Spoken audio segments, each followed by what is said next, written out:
Frédéric Levet des Potrons Minet pour feuilleter les journaux et la une des journaux ce matin. En cette journée de grève des transports, le Parisien aujourd'hui en France a la bonne idée de vous présenter les alternatives aux transports en commun comme les applications de covoiturage. Vous voyez cet article, les associations peuvent vous expliquer les bons plans à vélo si vous n'en avez pas l'habitude. Non, on ne le voit pas, l'article il va venir, je suppose. Donc il y a des associations, voilà, ici à droite. Des associations qui vous expliquent, si vous n'avez pas l'habitude du vélo, des mototaxis, par exemple un service de mototaxi électrique. C'est un article dans les pages locales parisiennes, mais valable pour toutes les villes. Et puis ici à gauche, vous voyez, le Parisien se pose aussi la question de l'ouverture à la concurrence du transport ferroviaire. Qu'est-ce qui pourrait changer à partir du 1er janvier 2020 ? Alors regardez, quand on ouvre le journal, il est allé voir les pays qui ont déjà ouvert leur chemin de fer à la concurrence. La conclusion, c'est que ça entraîne souvent une augmentation de la qualité du service, comme en Italie, ici c'est en bas, mais en haut au Royaume-Uni, pas forcément une baisse des prix. Au Royaume-Uni, non seulement le train est plus cher que l'avion, mais les usagers sont extrêmement mécontents de leur chemin de fer. Beaucoup d'ailleurs réclament une renationalisation. Sur ce sujet également, les Échos reviennent sur la fin du statut des cheminots pour les nouveaux recrutés à partir de 2020. Et puis en bas, vous voyez l'Humanité qui signale un documentaire intéressant ce soir. C'est une émission qui revient sur l'autre grande grève historique, celle de 95. Un docu à voir à 23h45 sur la 3 ou bien à partir de demain sur nos sites internet. Mais cette actualité des grèves a tendance à faire passer au second plan d'autres infos et c'est parfois dommage.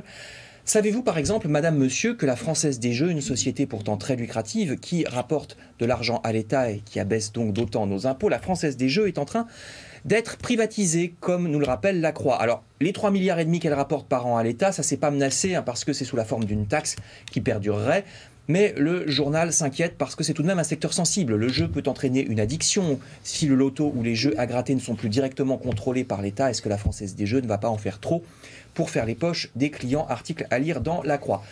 Et puis l'autre sujet qui est en ce moment éclipsé par l'actualité sociale, c'est ce qui se passe dans la presse. C'est important parce que c'est votre information, madame, monsieur. Vous apprendrez donc dans les Échos ou le Figaro que le groupe Lagardère s'apprête à vendre la quasi-totalité de ses journaux, pour la plupart des magazines, comme Elle ou Télé 7 jours, qui vont passer à un groupe tchèque, donc sous contrôle étranger. Mais ce qui est peut-être plus inquiétant, c'est une loi qui se prépare actuellement en France et qui pourrait aboutir, tenez-vous bien, à une censure généralisée des journaux, des radios et des télévisions françaises. Il s'agit de la loi sur le secret des affaires. Voyez cet article de Libération. La proposition de loi de la majorité En Marche a déjà été adoptée par le Sénat, texte qu'Emmanuel Macron avait tenté sans succès de faire passer quand il était ministre de l'économie, et c'est une loi qui inquiète.